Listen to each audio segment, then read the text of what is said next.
नमस्कार मु शुभ मु आपण को मो यूट्यूब चैनल को स्वागत करुछि। जदि आपण मानक मो रेसिपी गुड़िक भल लगुए तेबे सब्सक्राइब लाइक एंड शेयर करंतु।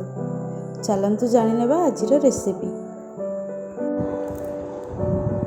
सोयाबीन करी पई आवश्यक हेतुवा सामग्री गुड़िक हेउछि सोयाबीन, गोटे बड़ सिझा आलू, एबे मसला बाटिया पई पियाज रसुण एवं अदा को नहीं जाइछि। एठी गोटे पियाज को मु छोट छोट करी काटी नेछि, गोटे टमाटर को मध्य छोट छोट करी काटी नेछि। एठी गुंड मसला भितर हाफ चामच मीट मसला, गोटे चामच Kashmiri red chilli powder, half चामच हल्दी पाउडर एवं गोटे चामच धनिया पाउडर नेछि। गोटा मसला भितर गोटे सुखिला लंका, गोटे तेजपत्र, गोटे इंच दालचीनी, गोटे गुजराती, दुईटी लवंग एवं दुईटी गोलमरिच एवं हाफ चामच जीरा नेछि। तरकारी शेष में पकाइबा एठी किछि कसूरी मेथी एवं गोटे चामच गरम मसला नेछि।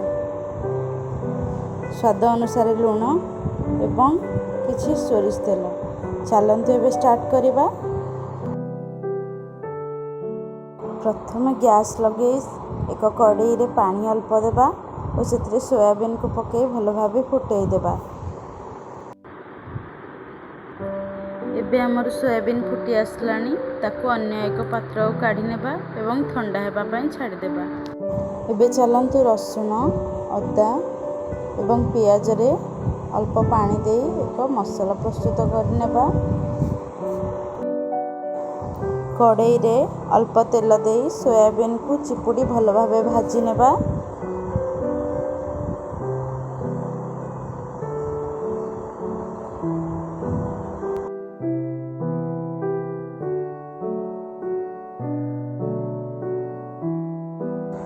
सोयाबीन हल्का ब्राउन कलर हो गला परे ताको एक पात्र काढ़ी आनिबा।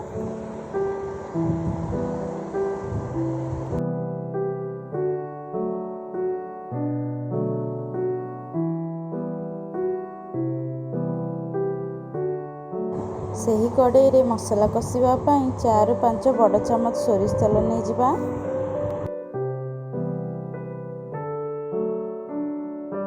तेल गरम होला परे आमे सेथिरे गोटा मसला सब पकाई नेबा एवं किछि समय भाजी देबा।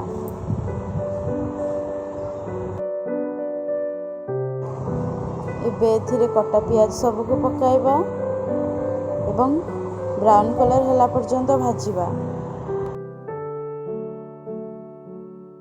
एबे पियाज गुड़िक हल्का ब्राउन कलर हो आसलानी, एथिरे आमे बटा मसला को पकाई नेबा एवं भल भावे कषि नेबा।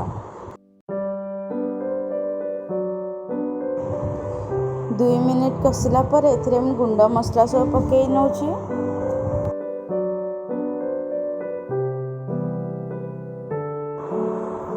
गोटे मिनिट भाजिला पर सेथिरे आमे कटा 5 मिनिट पर्यंत कषि नेबा।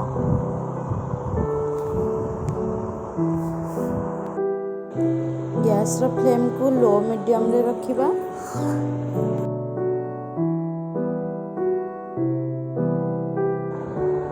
मसला टिके भाजी हो गले सेथिरे अल्प पानी दे एपट सेपट कर देबा एवं 2 मिनिट पई घोड़े नेबा सिम रे।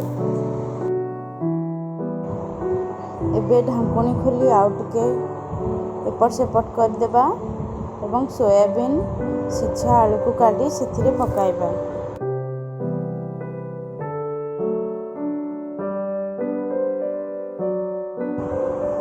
पाँच मिनिट एबे भल भावे कषि नेबा मीडियम फ्लेम रे। एबे स्वाद अनुसार लुण पकाइबा।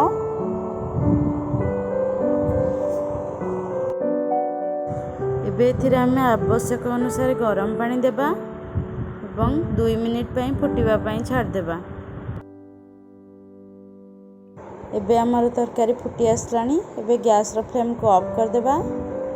ता ऊपर कसूरी मेथी एवं गरम मसला गोटे चामच पकाई 2-3 सेकेंड पर्यंत घोड़ाई देबा। एबे गरम गरम परसिबा सोयाबीन तरकारी। ये वीडियो टी देखि आपण मानक बहुत बहुत धन्यवाद। Thank you.